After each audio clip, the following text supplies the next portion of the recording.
Why can't I hear y'all?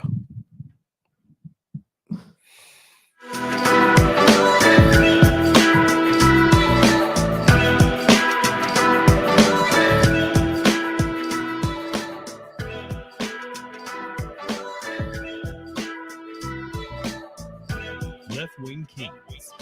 Listen, think, act, repeat. Welcome to the Left-Wing King podcast. Today we're focusing on the rise of women's basketball, Texas shutting down the DEI programs, and how the U.S.-Israel relationships could hurt Biden's 2024 chances. I'm your head moderator in charge of HMIC, Malik, and I'm joined today by my queen, Walanda. What up? And King Ace. We in here. Let's get it cracking. The new school of women's basketball has arrived in a big way. Phenomenons like Caitlin Clark, Juju Watkins, and Angel Reese have elevated the game with their exceptional skills and have brought a surge of new fans to the sport. The movement is drawing millions of spectators to the sport, and viewership is going through the freaking roof right now. So, Ace, what's causing a mass appeal for women's basketball? Star power. Just what you said, man. They got stars now. I mean, I think, a lot of people don't realize, man, the WNBA has been out for a while. It's been out there for a minute. But if you go through the history of basketball, the NBA went through the same metamorphosis. They started off. It used to be where you can see NBA only at night telecast. You know what I'm saying? You couldn't even see it live back in the late 70s, early 80s. You know what I'm saying? Then what happened is they got star power. Larry Bird, Magic Johnson came out and bought them star power and went into Jordan, and the rest is history. You know what I'm saying? And that's still what drives the NBA today. When we tune into games, we tune in. Yeah, we have our teams, but we tune in to see the stars. You know what I'm saying? Mm-hmm. To see the people play. You know what I'm saying? So the WNBA or women's basketball have now arriving into the era where they're starting to have stars that people can identify to and gravitate to, and shows interest in the game. So that's where we're at right now with women's basketball, and I'm loving every minute of it. I'm enjoying it. Exactly. That Caitlin Clark, and I'll be honest, I watch basketball. I like men's, and I've never really catered to looking at the women's basketball. When you start hearing about Reese and Caitlin Clark and what she's doing, filling the stands, breaking records. I mean, she broke the record for the most 3 points, I guess, in the season. So you think of Steph Curry. So I think you now have that alignment. Like, you look at your men's basketball and you're like, these women are rising up to the level of athleticism as the men. And I think that definitely is driving an interest. They're filling stands and selling tickets more for up to $11,000, I believe, as far as that is concerned. So when people start, I'm gonna use my money to go see these people, then it starts to, create that interest, and everybody else is kind of jumping on the bandwagon now. So yeah, I agree with that. I think in both of your cases, I agree. The star power is big. It's also kind of big that we got like their athleticism has changed a lot. Like, I think that in my mind is even more than the star power, because I think there was star power like with people like Cheryl Swoops, Tina Thompson, Lisa Leslie. They had star power, but when girls played back in the day, it's girls playing, and there wasn't the same athleticism. Now, Caitlin Clark is pulling up threes from like wherever, like Steph. I was watching a game last night. Girl from one of the teams, man, she was just athletic as hell, like spinning off the backboard, jumping, double pumping, and double clutching. Yeah. And I'm like, okay, these girls is balling like dudes now. So I think it's a combination of the two things, because the star power is higher because, to your point, like social media makes stars. We got people you never heard of who came up through social media now. Yeah. So social media can make you a superstar now. And then I think the athleticism that they show is contributed to it as well. Well, think about the NBA game now. And I think that has a lot to contribute to it. Hear me out. The NBA game is now boistered from the 3-point line. Right. That's shooting. Statistically, girls shoot better than boys. Yeah, we just had the 3-point shootout in the All-Star game. I think her name was Sabrina Ionu. Went against Steph Curry. She shot from the men's line, and she gave him a run for his money. And that's you. Yeah, and that's you. I can't say baby. I appreciate it. You got it. Goddamn New York team. You know what I'm saying? But either way it goes, man. She gave him a run of his money. Now Steph Curry, he just so happens probably the best 3-point shooter to ever play the game. You know what I'm saying? Yeah. So with the NBA game elevating to more of a skills fundamental 3-point game, to the point where back when Cheryl Swoops was out, Candace Parker was out, back when what's my girl Reggie Miller's sister, always Cheryl Miller. Cheryl Miller was out, even Don Staley, Mhm. which coaches South Carolina. Stars, like you said in your name, but the NBA game was different. Mhm. We never thought the girls could have the physical game of the 90s. Girls can't never play that. They're not going to high rise and dunk and see the things we want to see. Now everybody want to see how many threes you can sink. Girls Right. can do that all day long. Mhm. So the transformation of that game, along with the stars that they have, I mean, now is the time for the women's game to elevate and be where it is. Exactly. And lastly, let's applaud the media, because now media is giving the coverage. NCAA signed a contract with ESPN this year, and guess who they, were basically honoring for is the women's basketball, because normally you don't see women's basketball on certain channels. You see men's basketball on every channel, but now what you see, you turn every channel, and now you're seeing women as well. So giving them that spotlight too. So applaud out to the media. It's actually helping with that disparity with men and women's sports. Yeah. So Caitlin Clark is the big name right now. So what what type of impact has Caitlin Clark had on women's basketball? I mean, her capability to shoot from anywhere, from distance, accurately and consistently, change is just bringing attention to the girls' game, and you know, and once again, because it's just like the men's game, that's just what the game is now. I think in her demeanor, I think she's kind of taking this on. You know what I mean? Like she's really like knowing who she is in the moment. And with that being said, it's affected the game, and it's elevating it to where it should be. You know what I'm saying? It's basketball. You know what I'm saying? It's you know. I'm almost to the point where, and I can't say it, but yeah, it may grow to a point where like you got a girl on the roster. You know what I'm saying? Now, are we there yet? Nah. But Caitlin Clark makes you think that, like, okay, well, I mean, there's probably some places on the NBA where she could, fit in, coming off the bench. You know what I'm saying? Microwave, just straight shots. You know what I'm saying? So it's now she might get backed up in the lane, though. Somebody might post her up. It's a problem. You know what I'm saying? Right. But other than that, man, yeah, I mean, she's opened up the possibility of wow, these girls shooting like this. And like I said, shooting from distance, shooting from men's distances. Like, yeah, well, not even men's distance, from long distance. She's shooting from the logo, bro. You know what I'm saying? Like, come on. You know what I'm saying? I can barely shoot a free throw. You know what I'm saying? And she's pulling up from the logo and hitting. You know what I'm saying? So, yeah, she's definitely changing the game. Yeah, she's they have the Caitlin Clark effect. So she actually has a dub phrase because of her power to influence. She has over 1 million followers on Instagram, whether they're male and female. So I just think, as far as how she can articulate what she wants and what she's expecting from the game, and for like you said, she's out there champion for women, to get into the spotlight there. So I like the fact that she's going to school, doing her thing. You know what I mean? Like, doing her thing on the court and off the court. So yeah, there's a lot of kids now, little girls who look up to her, and that they not only are inspired to play in sports because they see her, but they're inspired to like follow their dreams and think big and have big aspirations for whatever it is that they can do. So I think she's impacting women's basketball, to both of your points, but I think she's also just impacting society as a whole, and helping to prove that women can do things just as well as men can.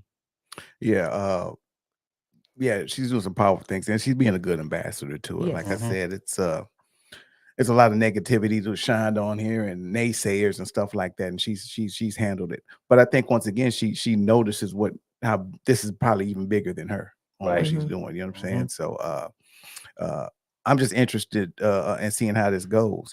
They say Ice Cube offered $5 million to play Big Three.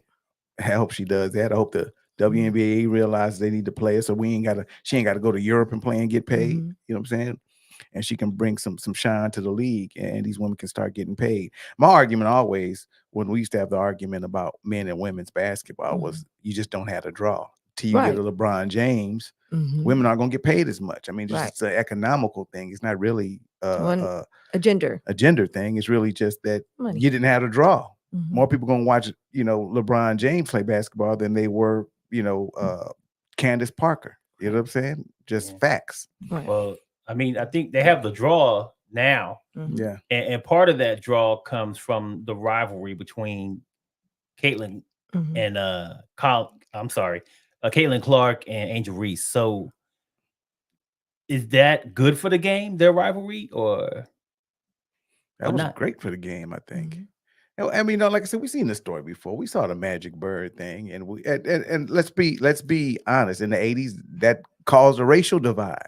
Mhm. You know what I'm saying? And I wasn't even a Lakers fan and rooted for the Lakers back then. You know what I'm saying? It's just that was prime time. That was where it was at, and you kind of picked your spots. And Black America went with Magic, White America went with Bird and the Celtics, and that was played. It was similar here. It was similar here, kind of, sort of. You know what I'm saying? A lot of white people were rooting for Iowa. A lot of black people rooting for LSU. You know what I'm saying? Mhm. But all in the name of sports. Right. It's lovely sometimes when we work out our racial differences and it's just on the basketball court. You know what I'm Mhm. saying? Or Yeah. we root on that, and that's where the Right. game is. You know what I'm saying? Nothing wrong with that. You know what I'm saying? But it brought attention to the sport and attention to the game, and and as long as it doesn't have to get out of hand like some of these idiots on the internet wanted to do, Mhm. it's all in fun and it's all good. So I mean, I enjoyed it. I hate that Angel Reese kind of got hurt and we didn't get the performance out of her that we wanted at Mhm. the end. But no, it's good. It's good for the game. Exactly. Everybody loves drama. Come on. That's what y'all Mhm. watch on TV all day. So Mhm. anytime that you drive that type of energy, you're going to get it. And just to let you know, they did grow an audience. It was averaging 9.9 million, and now they're at 12.6 million. So just truth in the numbers. That's a lot Like, of of damn course, people. it's a lot of people. And just like you said, I think with everything going on politically, it just creates for good TV.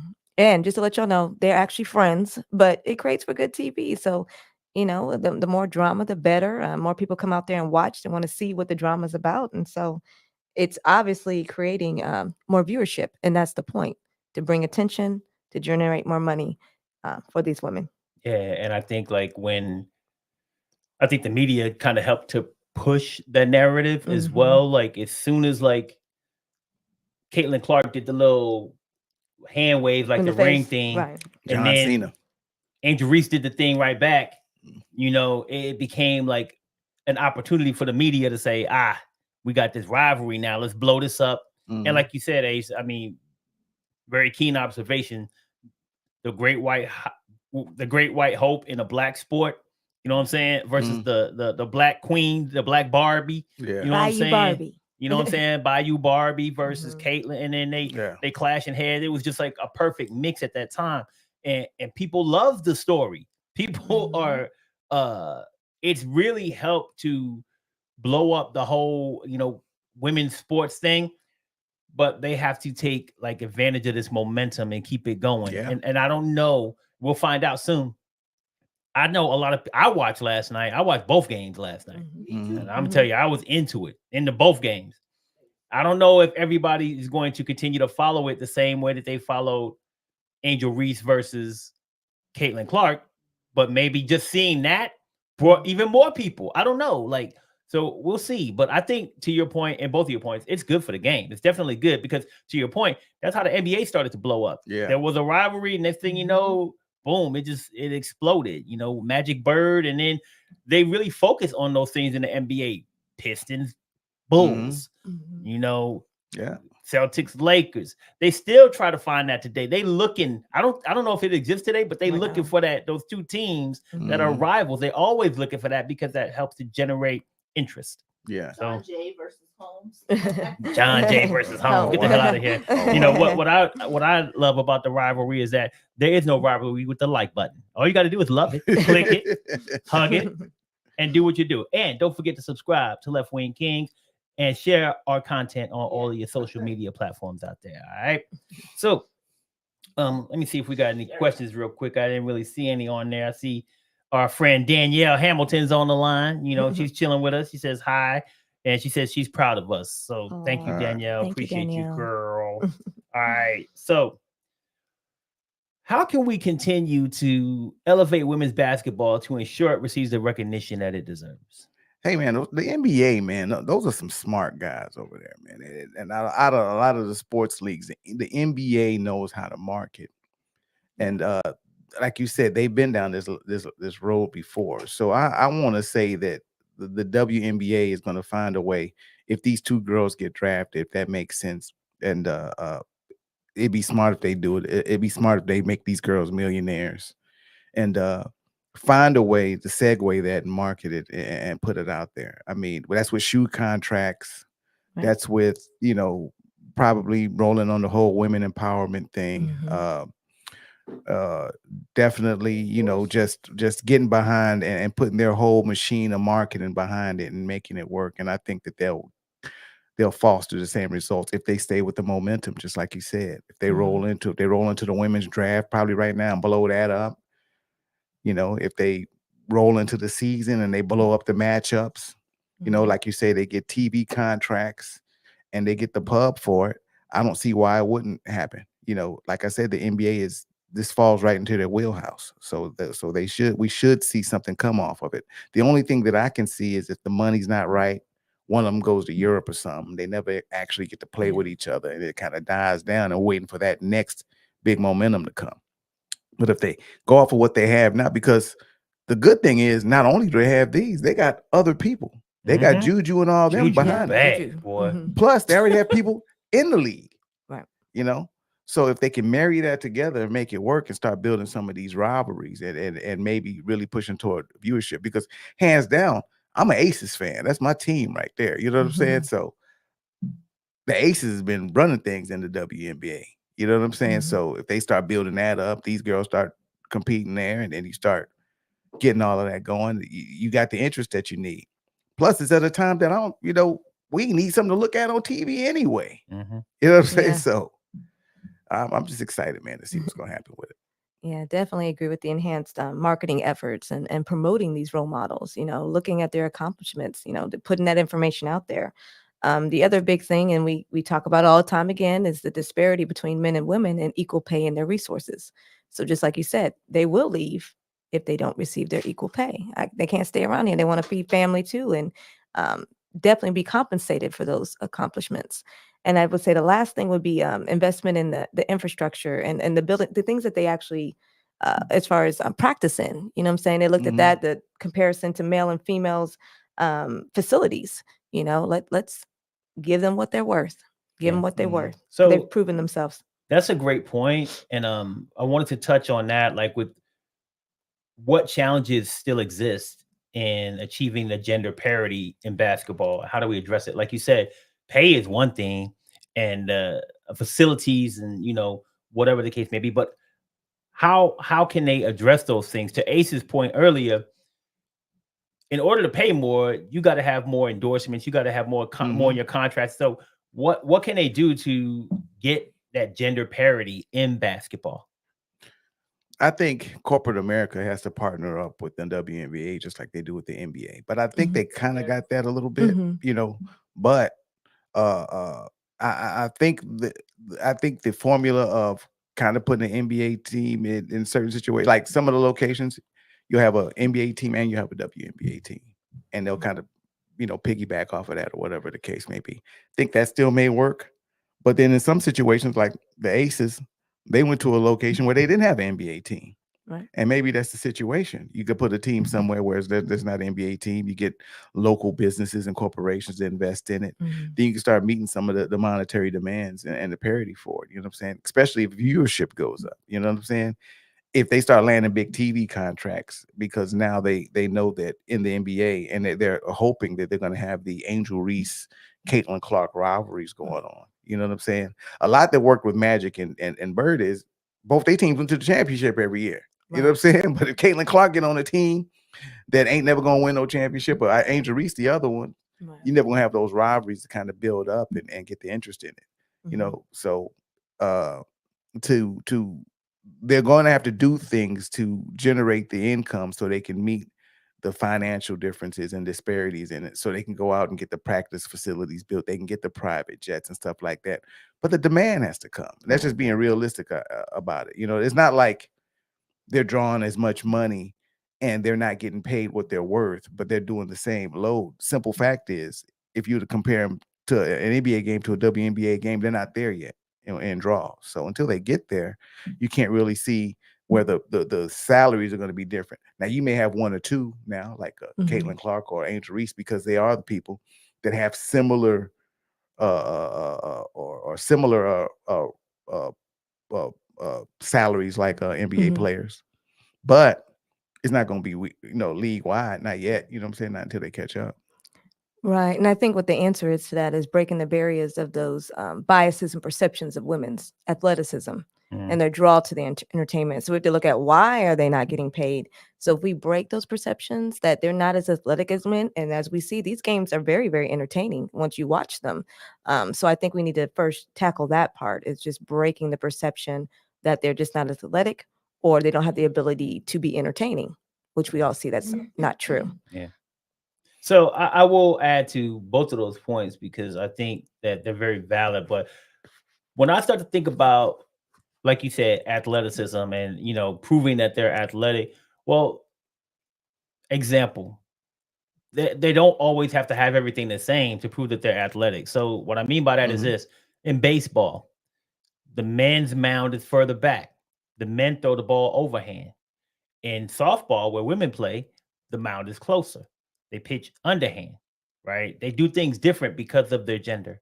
Even in basketball, why is the 3-point line closer for women than it is for men? You know what I'm saying? Why not add to that? If you want to show their athleticism, bring the rim down, maybe 9.5 feet, 9 feet. Something where, okay, I know that they shoot more threes now, but why not get them dunking up in this? Because I love seeing a good dunk every now and then too. It's not all about shooting threes. To me, that the 3-point field goal has kind of changed the game in a way that it's less physical, and even the rules have done the same thing, right? But I like seeing dunking, and I'm pretty sure these girls can get up and get down with the ball if you were to do something and move the rim. That they move the 3-point line, they move the mound in baseball. They can do other things, to bring the draw in, to make people want to see their athleticism. So that's just one way that I think of when I think about that. No, you're absolutely right.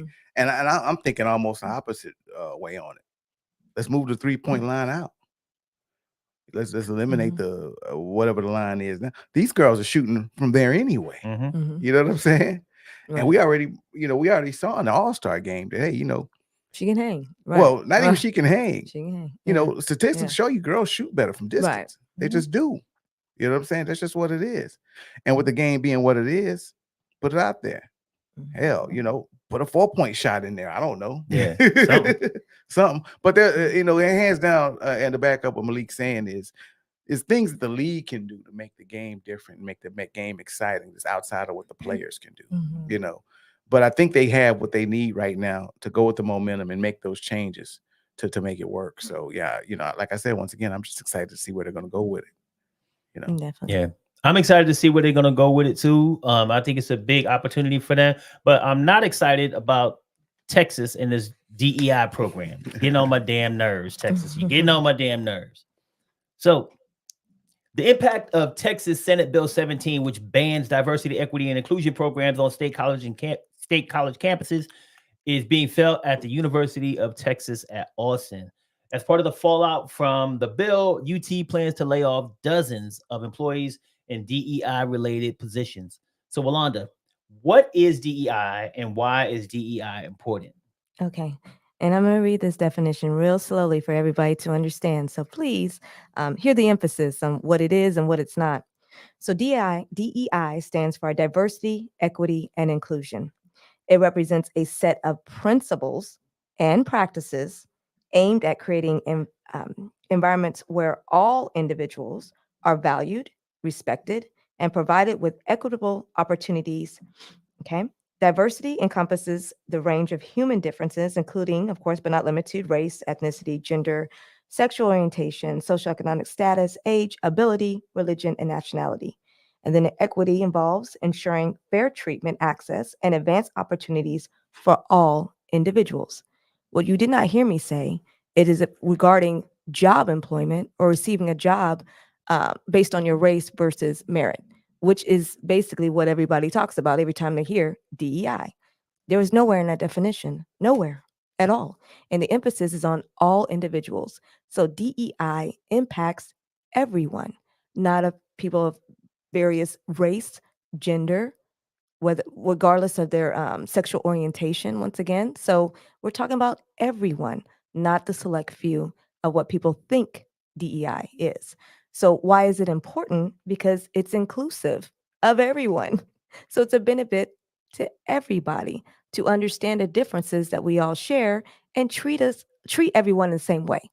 Again, it does not say anything about being hired based upon your race versus your merit or your credentials or your abilities.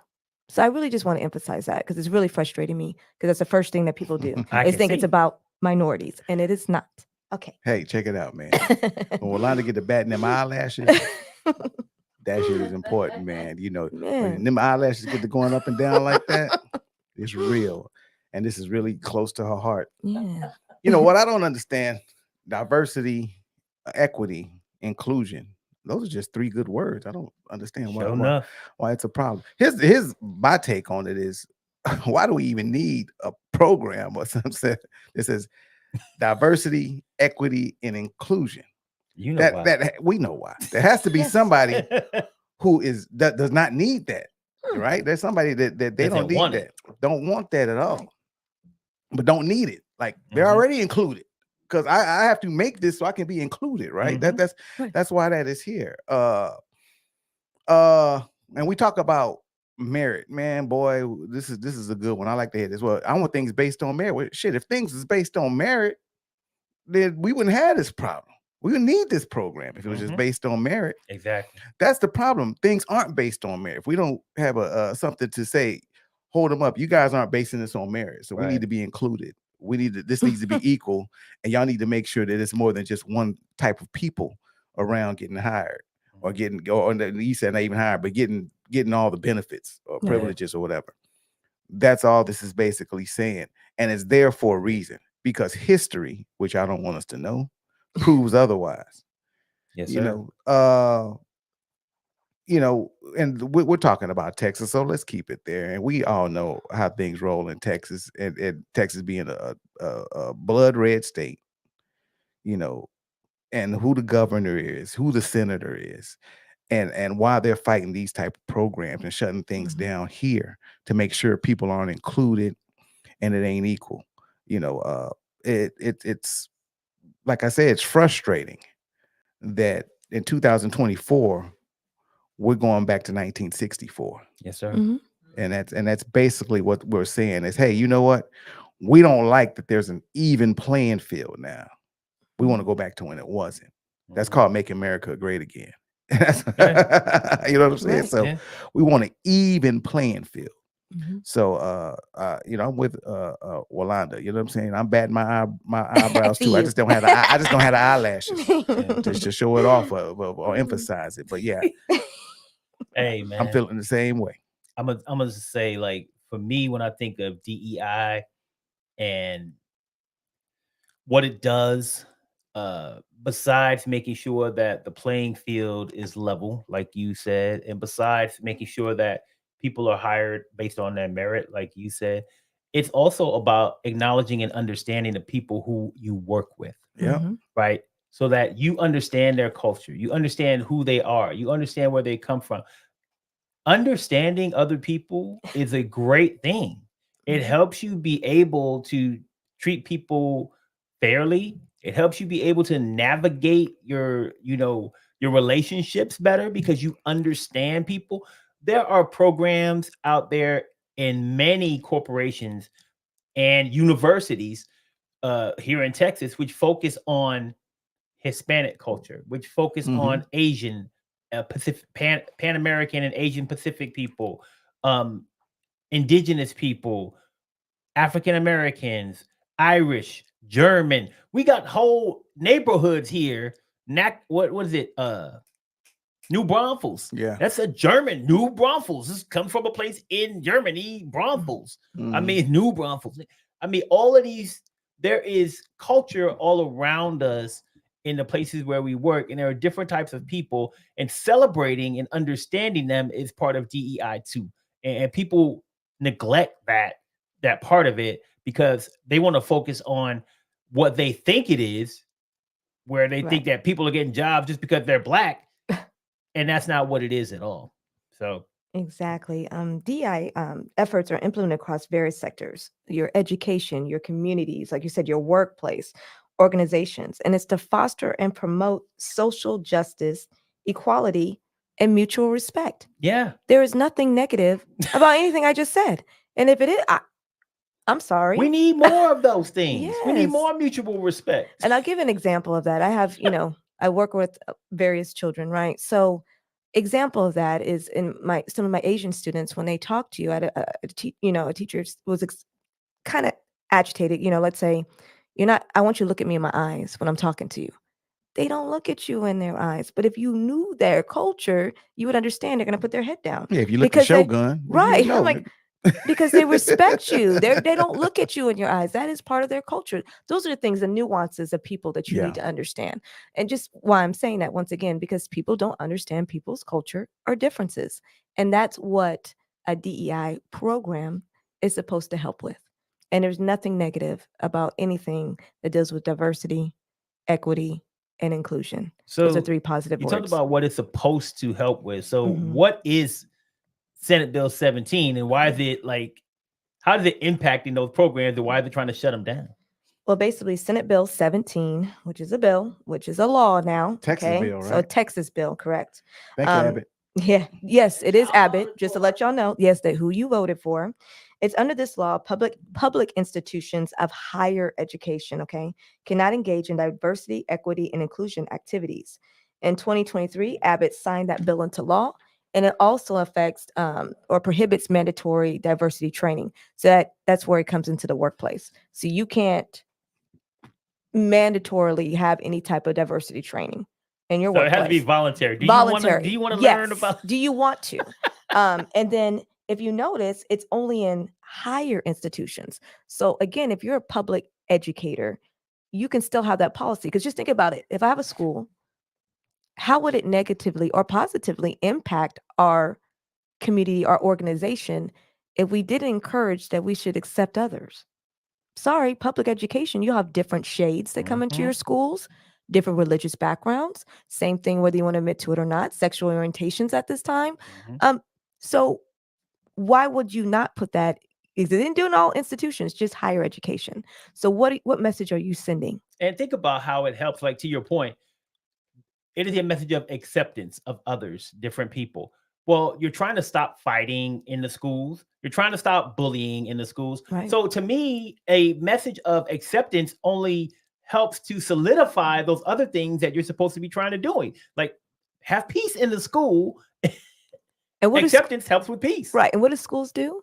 But create, right, our students to be good citizens, right, into society, because eventually they grow up, right, supposed to. You know, you would think that's ultimately what you want to achieve: good characters and academic excellence. So why would you come back in higher education and say, you know what? Nah, we don't want none of that. We don't want none of that. Education's where it's starting. You want to influence a mass of people, you start with education. You know what I'm saying? So like that's why you start with taking this out of education. That's why you start preaching that narrative, like everybody's the same color. That works if you have all the chips on your side. You know what I'm saying? You can say that. I mean, everybody's the same, but I got everything. But we're the same. That works for you, good. Yeah. That don't work for me, especially when you set up things. And that's what I hope this hits home with a lot of people that are younger and fell into the generation of we're all the same color, and that's all old now, and that's in the past. That's the importance of history and knowing where you come from, because the things in the past are what are affecting you today.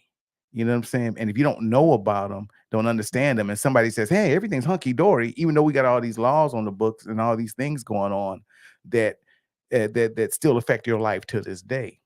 It's funny, man. I was talking to my mom, and we were just talking in general about politics. That's what we do at 122 West Ridge Drive, just for the hell of it. And we were talking about like understanding, and the generations of today really don't understand. Like, your rights aren't a given. That's not given to you. You know what I'm saying? That's basically like your voting rights. That stuff happened in 1964, 65. And they go through that law and they approve that law, probably like every other year. And just like Roe versus Wade, that could be taken away. Your voting rights is black people. You know what I'm saying? Your civil rights is black people, are laws that had to be written on books so we can get that. And I think a lot of times the younger generation don't understand that. Well, if they start taking DEI, stuff like that, to where you're not even understanding what that is, sooner or later your rights are going to be gone. It could be that big, it could be that simple. That's how important this thing is. And a lot of people, I don't think, look at it that way. They just fall asleep on the issue. Yeah. Yep. So to that point, there are consequences, right, of this, and this could lead to other things. But right now, as we're seeing this happening to these universities, what are the consequences if a university fails to comply with the DEI ban, Walanda? I have no words for this one, because I'm just, it just behooves me that we're even here talking about this. But basically, I feel like we're going backwards. Like you said, like we're just, everything that we fought for is just being turned upside down. You know, everything what I mean? Our parents fought. Right. So, I mean, it's almost feeling like, and this is how I feel, or maybe my own personal interpretation, but I feel like students going to feel unwelcomed. Like when you say, I don't want diversity. Nah, I don't want equality. Yeah, I don't want inclusion. What does that mean for me as a young adult who's looking now at going to higher institutions? But you're saying, I don't want this for me. So what I do believe is that some of us who look differently from others are going to gravitate where we feel welcomed. And that's my biggest concern. It's like, again, it's like, yeah, we fought all this reason to be integrated and not against segregation, but then your words are telling me something totally different. You're putting stuff into policy, into practice, and making it laws to make it difficult for me to feel welcomed to get my education. So what am I going to do? I'm going to go where I feel welcomed and I feel accepted. So honestly, I just think it's going to be a boost to HBCUs. Exactly. Regardless if you're Hispanic or Asian, a lot of them do. People don't know that, but a lot of them actually attend HBCUs for various reasons as well. So that's what I think. There was plenty. Yes. So I really think like some of these institutions, I think it's going to be not what Texas thinks is going to be. And I'm sorry, we make things great. Okay. So I think it's going to hurt Texas. Yeah, well, I do. I think it's going to hurt Texas. I think the diversity is going to decrease because people feel unwelcomed. And what you're saying and sending a message of, I don't want you here. Well, let's break it down, man, because I always was curious. And my argument to a lot of people that they want to say stupid things like, well, you got your own universities as black people. Well, we don't want that. We had to go. Y'all built them. We had to go. We had to build our own. And y'all underfunded us. You wouldn't hire the graduates. When I was coming out of high school, that's what my grandma told me. Yo, you go to HBCU, but they probably ain't gonna hire you. You know what I'm saying? That was her mentality behind it. You know what I'm saying? So, not saying that we have to go to like a major university, but even in that case, when it came to HBCUs versus major universities, you underfunded us and you put obstacles in front of that. You know what I'm saying? So for the person who's saying, well, DEI is gone, but shoot, black people, y'all got your own universities to go to. Yeah, we do. And we probably gonna go there. Yeah, you're right. You know what I'm saying? But ain't it kind of messed up that we do have that because we couldn't go to the universities back in the day that you went to? You made our own. That's how racist y'all were. That we couldn't even go, we couldn't even get an education. We had to build our own to get an education. So it's just like crazy that you don't have DEI programs, or that's a problem. And like inclusion, that really hits me. I don't even want to include you. Right. You know what I'm saying? Like, I don't even want what you talking about, what you doing. I don't want you to be included. there's like a notion, and I think this is probably the Achilles heel of America. Any other major country, most of the time when you go over there or you meet a citizen, like they have people that learn multiple languages and they adapt cultures. Like, you know, you meet somebody from Europe or you meet somebody from Africa, they know multiple languages, they're coming over to learn your culture. America's the only one place like, nope, you got to be American, you got to adjust, and you got to change to us, to the point where our citizens don't even try to go out and learn different languages or like try to learn anything. I told my kids right now, y'all need to learn Spanish fluently. Like that's one language we should just know automatically off the back as Americans. You know what I'm saying? So, and I think that challenges us on the world stage, like the point to where we're not open as Americans and thinking that you're un-American if you want anything outside of learning the American way. No, I think that that's part of being inclusive and learning stuff. We should be the one nation where we know multiple languages and we understand the cultures, because we have everybody here, all the cultures here. Instead, we segregate and we push away and we uninclude. That's crazy. Yeah. So what else is crazy is these fools ain't click that like button. Click it. Include us. Okay. Make sure you inclusion of the like button in your viewing practices. All right. Also subscribe to Left-Wing Kingz and share this content on all of your social media platforms. All right. So how can the universities comply with Senate Bill 17 while still fostering inclusive culture on their campuses? Oh, that's a Wallanda question right there, boy. Yeah. And I do want to go back real quick too.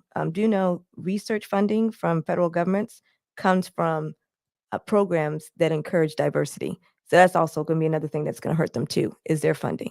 So they ain't getting no more money because they don't like diversity, just to let you know. All right. So hiring new faculty and staff will be able to, you know, I don't know. Ask the question again. Sorry. No problem. No problem. Howard. Yeah.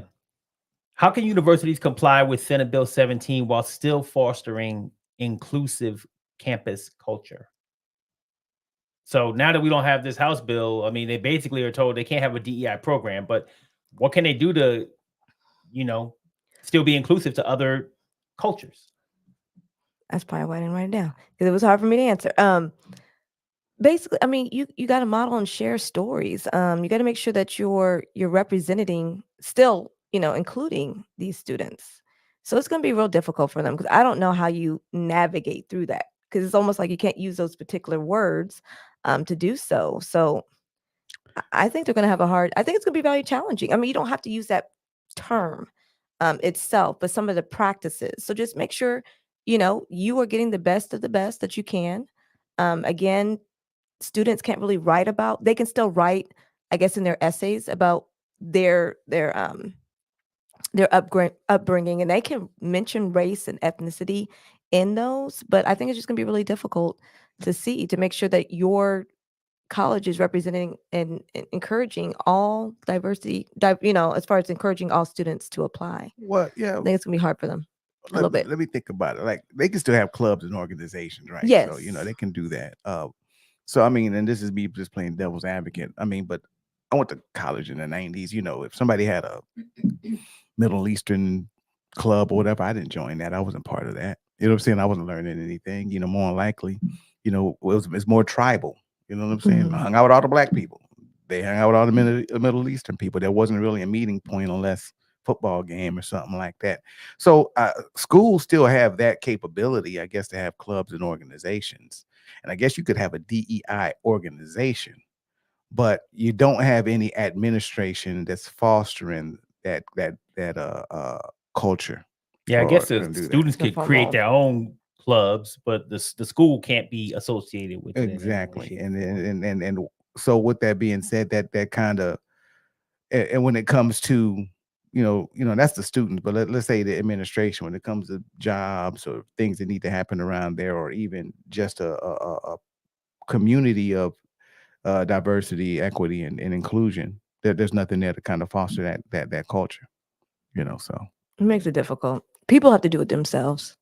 You know what I mean? And look where we're at in the United States. So I guess I'm real optimist, but I feel very pessimistic in that, because I think it's been a problem. That's why DEI was created, and those terms were brought out to light, because we saw what was happening. So we tried to figure out what we could do to curb that. So I just think we're just going to go back to where we were. Yeah, I Back wonder to starting if point one. I wonder if, to your point, like if faculty will be allowed to integrate those types of discussions into their teaching or anything like that. No, because you can't even ask a candidate at a job, like, how do you feel about diversity? That's part of it too. So you don't even know where they stand on diversity. And I don't think they're supposed to speak about it. That's the thing. It's really, they're trying to understand the law, because the law was pretty strict. Mhm. You know what I mean? think I'm So they coming can at it from a perspective of understanding other cultures. So if I'm a teacher in history, how can I, make sure that I have a lesson dedicated to Pacific Asian Americans? Maybe I have a lesson for We don't African want woke here, Americans. sir. Maybe I have a lesson. I'm I mean, not that's what saying they- that, but that's what they not, think. That's That's not what a I'm saying, but that's program. That's right. me teaching as part of my, curriculum. I'm not doing a DEI program. I'm just wondering, throwing stuff out there. I don't know. I don't know. I think everybody's afraid of Texas right now in Florida, because your terms always as project is now you're woke, or you're doing this, or you're indoctrinating, and that's why these words are so dangerous. Yeah, but And I think negative. that I goes don't think back that's to the Adrian's point. Like it's a Right. starting point, Right. right? You start talking about DEI, but I think you're already doing what they plan to do, is just maybe say, hey, well, we're gonna say you can't even talk about it. Like you just said to get rid of our program. You didn't say we can't talk about being inclusive. Like you said we can't have a program. My faculty is talking about it in a class. That's not a program. We have not developed a Right. program. We don't have people hired. The faculty is talking about it. So now you're telling Like me not to do that? conversation. Yeah. So those are two different things, and I can see to both of your points how they might start extending it it's to those types dangerous. of things. Hey, did y'all see what Charlemagne the God had to say on the Daily Show? Yeah, he I felt saw it was. Yeah, I was mad that he said, and I kind of get what he's saying though. He's So what did he say? he's not for DEI, and he feels like, what did he say? I wish I could. He was quote him. basically saying, and he said, and I caught a real high end glimpse of this, but he was saying like, we all been in those DEI meetings where we were like, They're silly. this is bullshit. You know what I'm Mhm. saying? Black people, and he was like, yeah, pretty much we don't even like DEI. Is basically kind of what he was coming off of. In his view in this form on it. Like, we don't even like it because we all been in that meeting and we don't pay attention or whatever the case may be. So And it depends on who's giving the message. Yeah. So And it depends on the message that's And the being messages given. are being conveyed. I mean, I've never been in I'm gonna tell you right now, I did not align with that statement at all. I've been in DEI meetings, and I'm glad that they're talking about, inclusiveness and equity and understanding and appreciating other people's differences. There's nothing wrong with that stuff. So that goes to my next question. Like, when did DEI become bad? Republicans. When It's it the became truth. when it became a political stand. When it became a political, right? Yeah, when Trump came into power, to be honest with you, and and let's break it down politically. There's a lot of voters out there that vote for, there's a lot of voters. I ain't gonna say vote for Trump or whatever. There's a lot of voters that the problem was Obama, and the problem was the fact that he became president, and the problem was that he had nothing wrong with him when he became president. He had a pretty good presidency. So that's when all this, let's start taking away the voting rights. Let's start attacking, DEI. Let's start, not talking about history anymore and all of that stuff. All that came out, past 2016, we didn't have these issues. That was no problem. We actually think we were trending up as a nation. And all of a sudden, now it's, oh man, let's pull back. Why are we pulling back? We're pulling back because we had a black president. That's why. And they don't want that to happen no more. You know what I'm saying? I mean, that's to be honest. I mean, before then, we weren't talking like this prior to 2016. We weren't talking about this in the Obama administration. You know what I'm saying? We started talking about stuff like this and having these problems after. They immediately went and started attacking voting rights. They immediately started attacking these programs, affirmative action and stuff like that. This wasn't stuff we were talking about. You know what I'm saying? We actually thought as a nation, we had grown to the point that these were things that we're going to kind of, we weren't perfect, but we're way better than we were. And we're going to start. But I started turning back. And now we're having political arguments and issues over stuff we weren't having issues with. Right. And there's a whole bunch of people that came out and started following a guy, no matter how much criminal shit that he does and how much he steals, for the simple fact that he's talking about this rhetoric right here. He's talking about attacking these kind of things and taking things back to the way they were. basically. And we know what that looks like. We know what that looks like. Right. We're all here old enough to understand. Everybody here at this table, right? Mm-hmm. Probably has a story that they can go and say 20 years ago where we weren't included. Like we weren't included.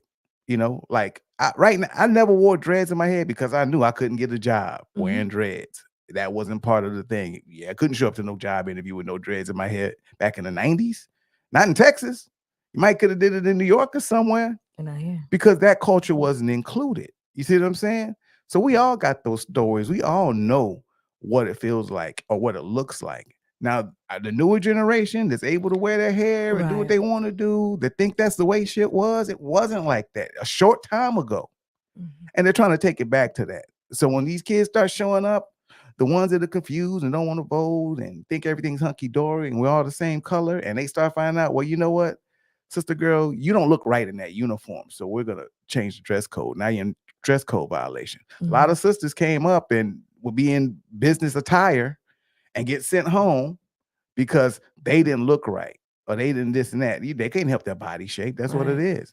That's what inclusion means. And that's what it's going to start attacking. Now that's why diversity and inclusion kind of came in and made that better. Right. But we're going back to the times where that's going to be a problem. And just like I said, and I'm not saying every Republican believes in this, but these laws are Republican based. Like I just need people to say, like they're Republicans, So I'm not trying to shame a Republican. I'm just saying that's who introduced. So Senator Brandon Creighton was the one who introduced it. And like you said, Abbott, of course, followed through and signed on the bill. And there are some senators that are Republican who don't agree with this. They're like, we're going backwards, guys. These underrepresented groups, we are going backwards, and they're going to feel mistreated. Like it's basically again just looking at historical, and that's why history is so important to talk about. So local elections, guys, they mean something, and they're empowering, and that's how these laws come to fruition. People are like, how did we get here? Not voting for the wrong person, voting for things like these. So now we're here. Yeah. And another thing that has been going backward is Biden's popularity. So we all know that Biden's approval rating has been going down. And another reason that's contributing to that is the relationship that he has with Israel. So the intricate relationship between the United States and Israel is shaping Joe Biden's political future in the run-up to the 2024 presidential election. The delicate balancing act of supporting Israel while condemning its humanitarian atrocities are putting the president in a precarious situation, to say the least. So, Ace, is supporting Israel hurting Biden's re-election bid? Yes, it is. It's affecting him with his poll numbers and things of that nature. Now, I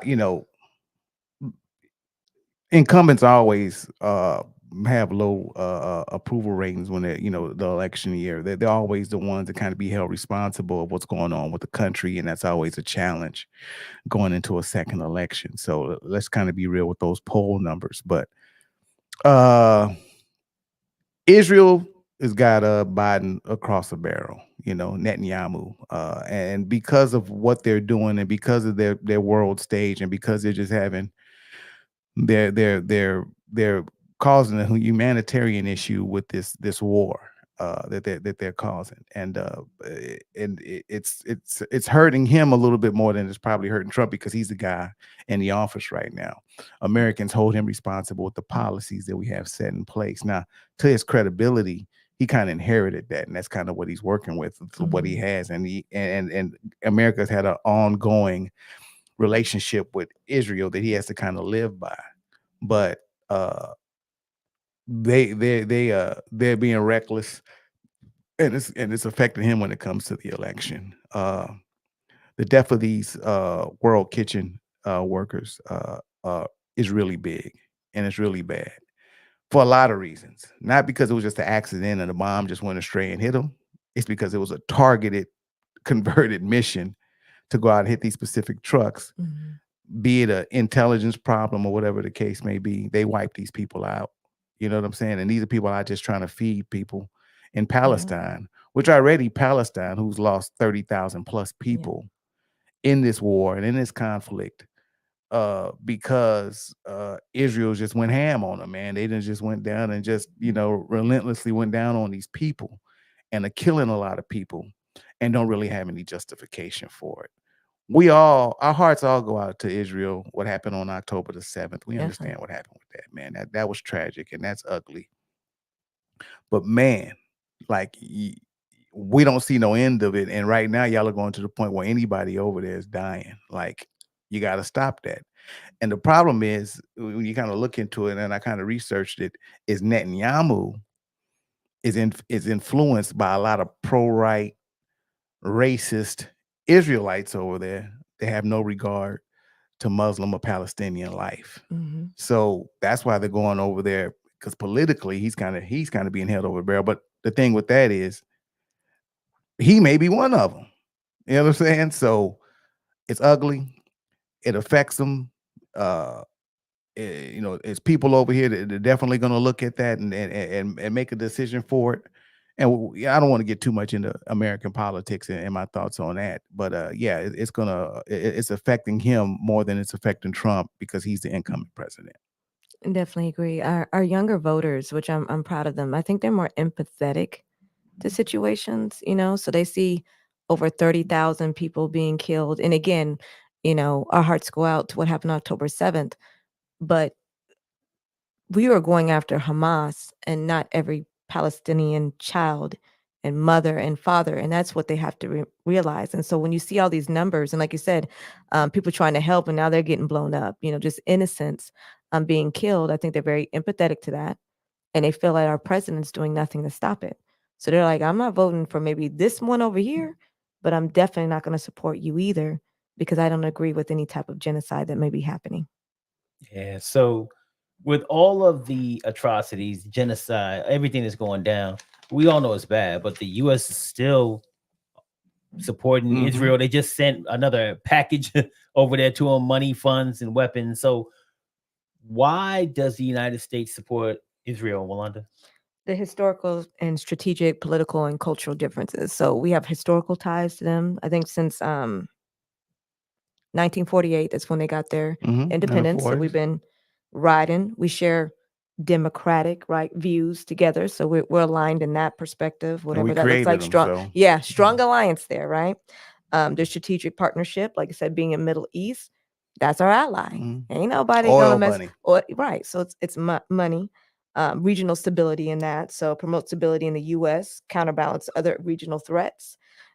Domestic policies are influential.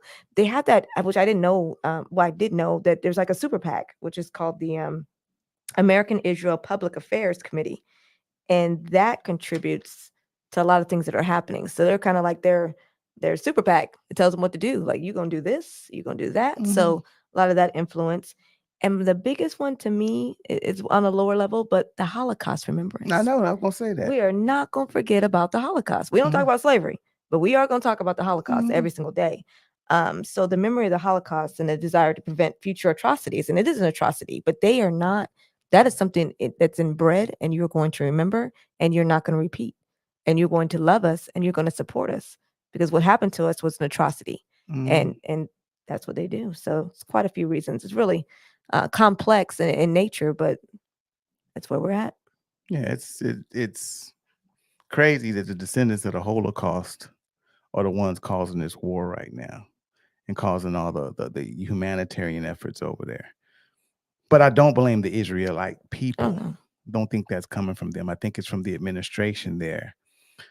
And I think it's got like a dark curve to what's going on. And like I said, I don't think it's like the people are behind this and let's go. I don't think so. But I think like they've leveled like 70% of that country. Like, if you look at it, it's just like level. Who's going to build that back up afterwards? Who's going to get all them lands and resources afterwards? Like, who benefits off of that? And I think it's a small contingent of people that understand, all right, if Palestine's to the point where it's just decimated and we don't have a two-state situation set up here, we're going to walk over there and we're going to become rich. And I think that's a dark underlying tone to what's going on over there with a select few out of that country. You know what I'm saying? With that being said, America is pretty much funding them and giving them the bombs and everything to do that. Okay. And I listened to Bernie Sanders this week talk about it. Bernie Sanders is a Jewish American political, one of the biggest ones here, and he's even against it. It's like, look, we got to stop funding them right now.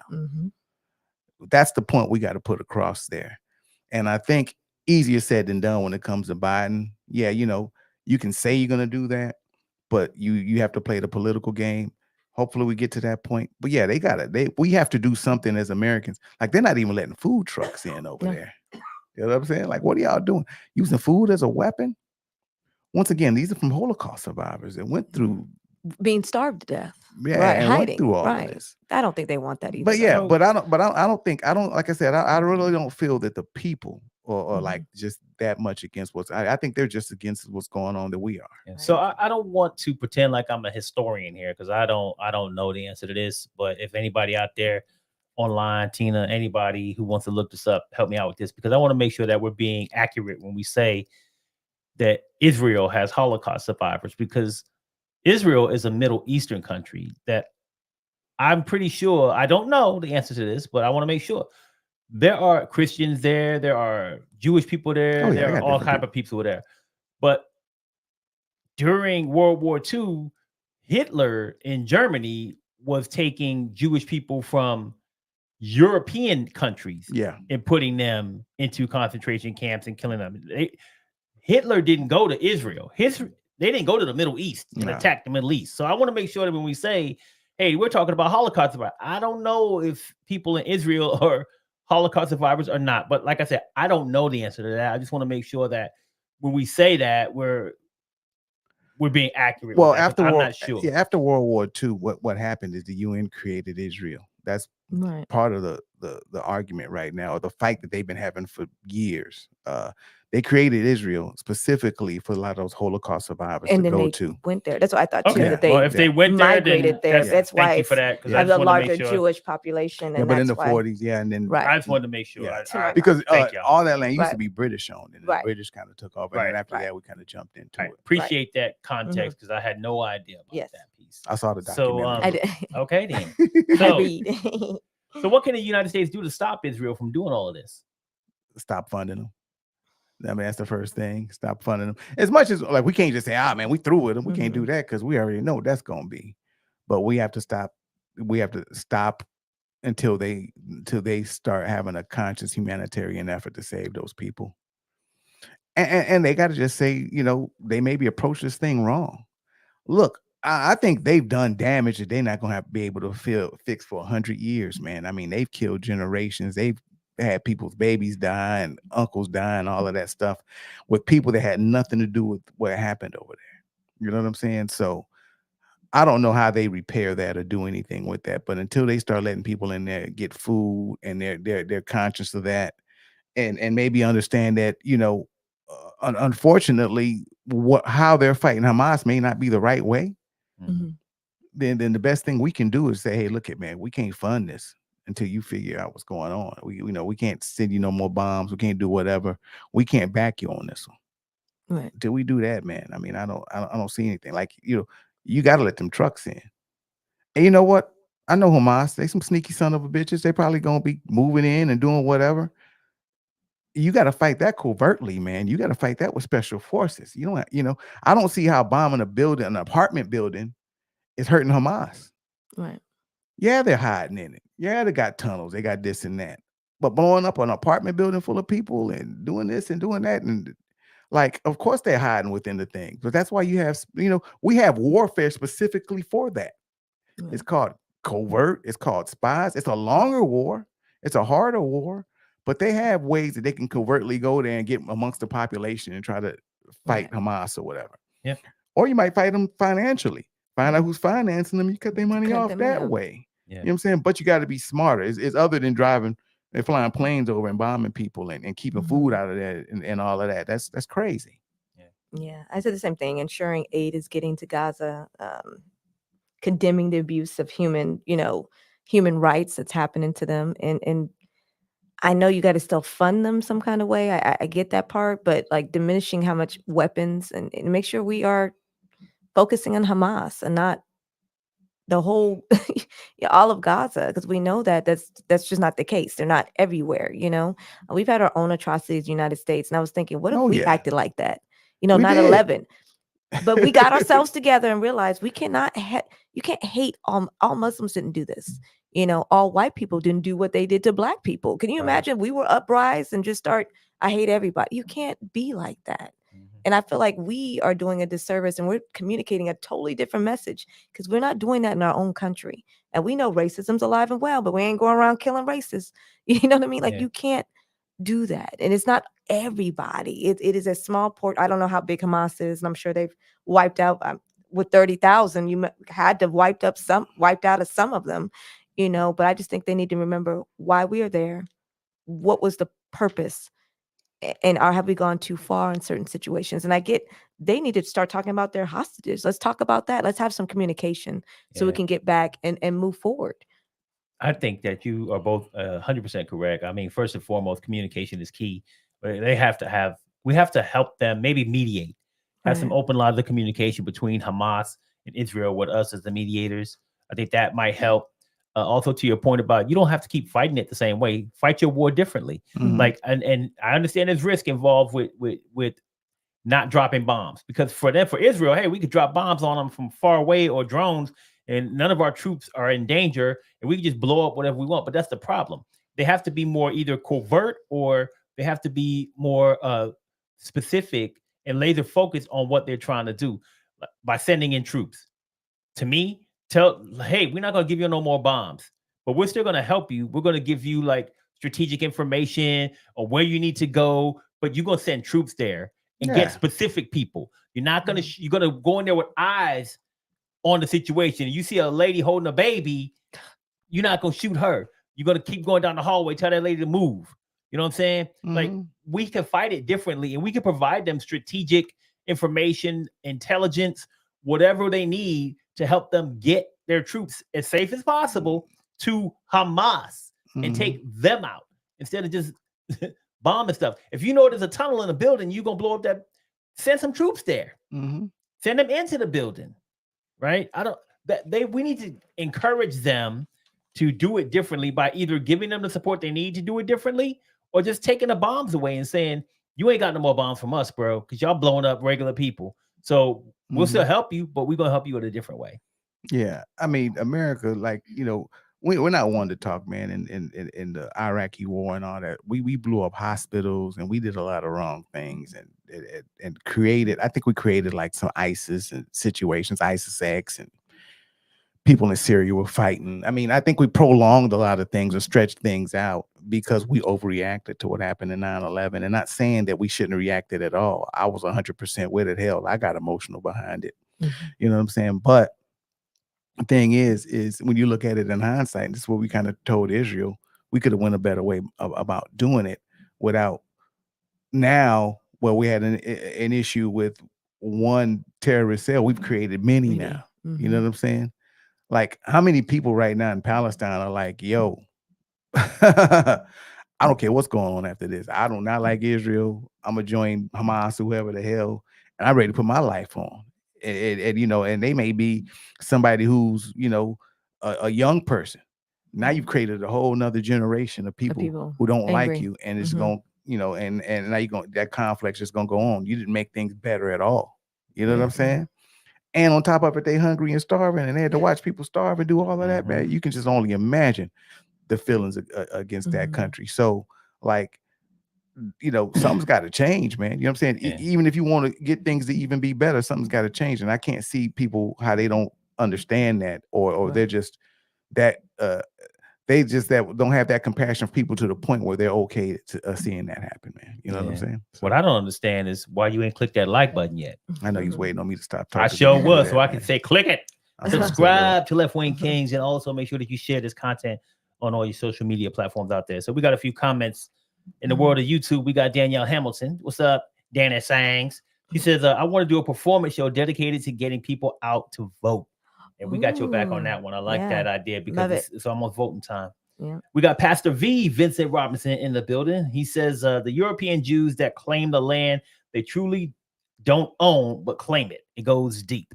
Yeah. So I guess I guess they They can moved try them to out of- claim some ownership in some kind of way. But anyway, they trying to blow it all up so they can get it back, I guess. He's going And down then- to the roots of the problem with Israel right now. Exactly. Yeah, And then we got Dr. Sizer, Dr. Larry Sizer.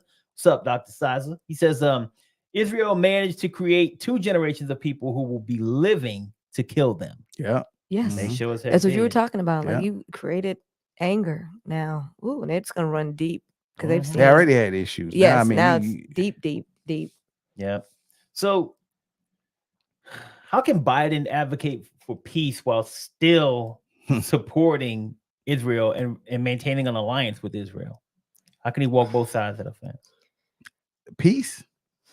Mhm. Yeah, I don't know. I can't even put that on Biden like that, man. Like peace, man. He's putting it on himself. He's out there. He's making statements saying, "Hey, y'all need to stop these atrocities." But here's some money. I mean, here's some bombs. I mean, he's binded by the treaties that he has. They have Right. with him, and like I said, man, they really thrown him over a barrel like that. It was easier said than done. But to walk out and say peace, because even maybe the UN gets involved or something. I mean, I think you can get some kind of ceasefire or something like that. But I think that they've created so many radicals right now. They're not gonna have no peace. Just not gonna have no peace like that. All I'm asking is how can he advocate for it? Not can he like create peace? Because I don't think anybody can solve that problem. Yeah. But he needs to be an advocate for peace. And how can he do that without sounding like a hypocrite? Well, I mean, you send people money and bombs, and then you. Well, I mean, and it's hard because like that? who you trying to for? How you trying to advocate for peace for? What, Hamas? No, Like I said, it ain't like we got another Both of nation them. where you can kind of sit down and say, but Hamas ain't a nation; they're a terrorist group. They don't never want peace. That's what they do. So it's kind of tricky because you still got to fight Hamas. See what I'm saying? It ain't like we can just say, we're gonna have peace and we're gonna sit down with the people with Hamas. The problem does start with Hamas still. Like they're the ones that initiated the attack out of nowhere.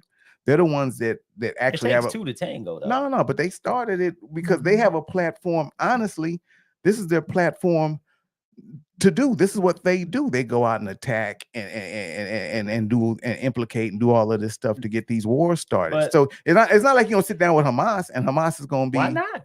I'm just saying, but it's not. But they don't even have a territory. They're just a terrorist group.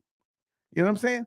The whole issue, the situation they had right now in the first place was because they on some terrorist shit. You know what I'm saying? It ain't like they trying to make things better. You gotta talk to somebody if you want to stop. You can't stop That's what I wars and said. fighting without speaking to people. You got to communicate once again. There has to be a mediator. And just because you started something, don't mean that you're the only one to blame.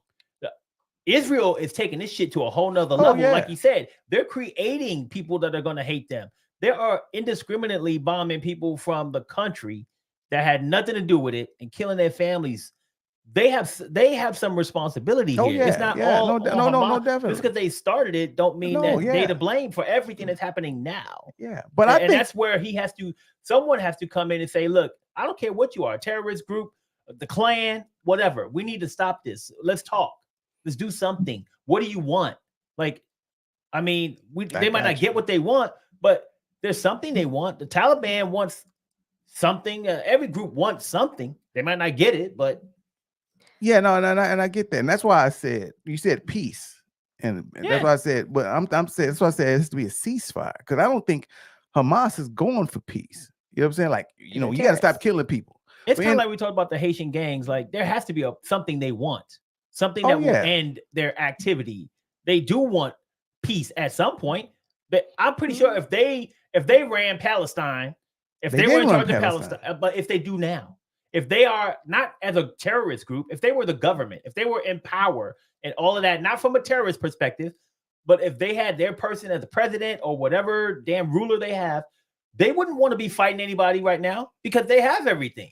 Just like white folks don't want to fight people because they got everything. I mean, they want to keep things the way they are. And if they were in power, they wouldn't want to start any trouble with anybody. October 7th, they were in power. They ran the whole country. No, they ran the whole country up to that point. Hamas was in control. They just all of a sudden came and attacked Israel. That's part of the craziness in the power. They were in control now. Who? No, I mean, I guess Israel's in control. But at the time when they attacked, Hamas was in control and running Palestine. Hamas, okay, so they I'm control trying to everything. understand. First, you said Hamas was a terrorist group. They are a terrorist group, but they're a government. Taliban's a terrorist group, but they run Afghanistan. Hamas is a terrorist group. Their government group is not called the Taliban. They have a name of their government. The Taliban may be a party or group or whatever that runs their whatever the hell. But are they a terrorist group or are they the government? I mean, they can't be both. It's like they run. I guess the United States is a terrorist group. We went out. Taliban ran Afghanistan. Hamas was running Palestine. Right.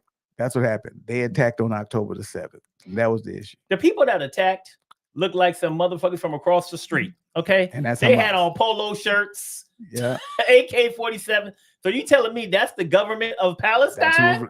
That's who was in charge of Palestine. That's the gangs like taking over, basically. Well, to me, you can do both. You stand in solidarity of your Muslims against prosecution and oppression. So he needs to speak on that. And Israel does have a right to protect or defend itself against Hamas, not the Palestinian innocent people that are running around. Well, according to him, that's the government. So if you fight in Iraq, let's say we went to war with Iraq, we were indiscriminate because we're fighting the country. He just said that Hamas is the country. They're in charge. Well, so it shouldn't matter who we blowing up then. No, but it's Hamas who we're trying to. He just said Hamas is the government. Hamas was in charge of argue Palestine. with each other. Yeah. Anyways, advocate for Israel. October for the 7th, one. Also, in charge of it. Stand in solidarity of your Muslims against prosecution and oppression and injustices. So he needs to speak out on both. And that way it'll be a win-win. But he's not doing that right now. So we're gonna work on you, Bitey Boo. So can he support Muslims and Israel at the same time? Yes. If you are talking about, being opposed to the prosecution of them and injustices that are happening to them, and if he's speaking on that and doing something to ensure that doesn't occur, then yes. And again, supporting Israel did have a right to defend itself against Hamas. Well, I mean, but right now, they have overstretched that. They're gone Hamas, the whole everybody else also who just happens to live there innocently. So he needs to be very discreet and explicit on what I'm going to help you with and what I'm not going to help you with. So right now, Biden is at events, and according to people who say Hamas is the government, they got Hamas flags in the damn. Where is he at? No, he's not. Well, he said that Palestine is Hamas, so that's what I'm gonna say for now. I didn't say Palestine. I didn't say Palestine was Hamas. I said Palestine controlled. He said at the Hamas time controlled Palestine. He got people saying. No, he said that yelling Hamas during his stuff and all these things. So Hamas is all over the place and all his. No, what he was Hamas controlled Palestine and ran the government at the time. They were terrorizing the people and everybody else. They're not terrorizing the people too, but they controlled Palestine at the time. Like they were terrorizing those people. They were the government at the time. They were. Just like but they are a terrorist Haiti. Group. Like in Haiti, you can do it. I understand what you're saying. I know. Okay, I do. We'll talk after the gangs in Haiti is. What it ain't the gangs. The gangs in Haiti got rid of the government. Doesn't mean you have to be an organized government. When you're thinking of government, I think you're thinking of government. Democratic government, like organized. I don't think they're organized to do so, but you can terrorize people like you're gonna do what I say, kind of thing, like the gangs are in Haiti, but not an organized democratic government. They got rid of the government. I know, but I'm saying like the Hamas situation wasn't an organized democratic government. We're not looking at it in that retrospect. They control the government. They did. They ran Palestine before. Why you think they all infiltrated and they all dug in there, man? They ran that country. I understand what you're saying. That's the problem. And then what happened on October the 7th, they went across and they attacked some Israelites and brought them over and made them hostages. But the reason they were in the power to do that, because they ran the country. And they were persecuting the people there. They were. And that's why it's all kind of indiscriminate bombing right now, because they don't know how to tell who from they what. Hide them like you said, they're rolling around with t-shirts and polos and stuff. Yeah. So they don't know who they ain't like they had uniforms that said Hamas that's on what I'm it. like, man, no, they should. No, they don't run got like that. To say United States of America. Exactly, but they hide amongst the people. That's why they're hard to find. But that's why I'm telling you. That's why I'm telling you that it's not like you can sit down with Hamas and you can sit down and do a ceasefire and say stop killing us for now. But their whole purpose is to go around and kill people and terrorize them. They did. But all you can do is, but out of nowhere, they also attacked them on October the 7th. So all you can do is sit down and say, let's have a ceasefire right now so you can stop killing people. But at the end of the day, in the story, we got to get rid of Hamas because they're a terrorist group. And like a country, like we want them to be sovereign. No argument there. You know, just like end of the day, one day we're going to face the Taliban again, and as soon as they do something crazy, you know what I'm saying? It's just no what argument it is. there neither. Or Palestinians that might be upset because I would They're think gonna create something new. Yeah, I think they'll be upset, after right? us and all of so something Because else is gonna they come know from the United States is involved, so I can understand like why are we so hated as people when we go to different countries? If y'all haven't noticed that, they hate us, you know, and based upon things that I think the government does or doesn't do. So they're going to see us right. They're going to see because us is responsible. They may hate us, but I don't hate y'all. I love y'all. I don't either. And at the end of the day, I want to thank everybody out there for joining us for another episode of Left-Wing Kingz. Thank you for joining us live. We got a whole bunch of people that jumped online with us today to support the whole thing. I want to thank Dr. Siza, Pastor V, my man Kerry K. Zagan, and Danielle Hamilton for getting down with us this weekend. And we appreciate you guys. Don't forget to subscribe, like, and share. And we'll see you guys next week.